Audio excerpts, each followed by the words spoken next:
Hello বন্ধুরা, আসসালামু আলাইকুম। তো আজকে আমরা রান্না করব চিকেন ঝাল ফ্রাই।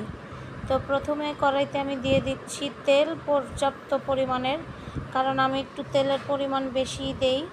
তারপর দিয়ে দিচ্ছি পেঁয়াজ, একবারে কুচি করা, চাইলে আপনারা ব্লেন্ডার করে নিতে পারেন। পেঁয়াজটা যখন ভাজা ভাজা হয়ে আসবে ভালো করে, তখন আমরা বাকি মশলাগুলো দিয়ে দিব। তো চলো, এখন আমরা দিচ্ছি হচ্ছে গরম মশলা গুঁড়া। আস্ত গরম মশলাও চাইলে দিতে পারেন। আমি গুঁড়াটাই বেশিরভাগ ব্যবহার করি, কারণ আস্তটা পড়লে আমার বাচ্চারা খেতে চায় না, মুখে পড়লে, এই জন্য আমি গুঁড়াটা ব্যবহার করি। এই তো এটা ভালোভাবে কষানো হয়ে গেলে এখন দিচ্ছি আদা রসুন বাটা। পরিমাণ মতো আদা রসুন বাটা দিয়ে সেটাকেও ভালোভাবে কষিয়ে নিতে হবে, যেন আদা রসুনের কাঁচা গন্ধটা চলে যায়।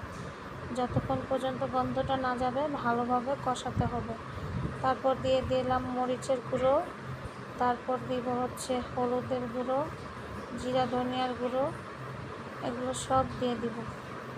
এই তো ভালোভাবে কষানোর পর যখন তেলটা উপরে ভেসে উঠবে, তারপর একটু পানি দিয়ে আবার কষাবো ভালো করে। এই পর্যায়ে ভালো করে কষায় নিতে হবে যতক্ষণ তেলটা ভেসে না উঠতেছে। তারপর দিয়ে দিব এখন, এই যে তেলগুলো কি সুন্দর ভেসে উঠছে, এখন আমি এর ভিতরে চিকেনগুলো দিয়ে দিব। চিকেনগুলো দিয়ে সাথে আলুও দিয়ে দিব, ওগুলো সব একসাথে ভালোভাবে কষিয়ে নিব।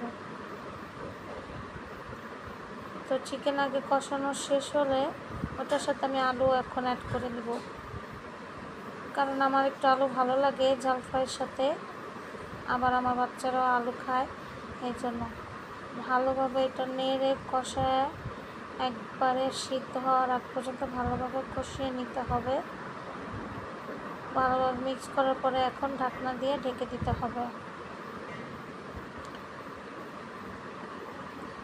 এই পর্যায়ে ঢাকনা দিয়ে ঢেকে দেওয়ার পর যখন ভালোভাবে কষানো হয়ে যাবে, এই তো চিকেনের থেকেই পানি বের হয়েছে, আমি কোনো এক্সট্রা পানি দিই নেই।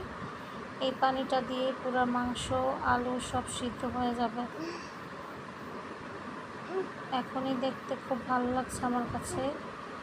আমি যখন এটা রান্না করি আলহামদুলিল্লাহ পেট ভরে ভাত খাই। এই তো পাগুলো বেশি দেখা যাচ্ছে, কারণ পা আমার খুব পছন্দ, এই জন্য। এই তো আমার রান্না শেষ, এখন আবার ভাপে দিয়ে রাখবো। আল্লাহ হাফেজ। যার যার ভিডিওটা ভালো লাগবে শেয়ার করে নেবেন।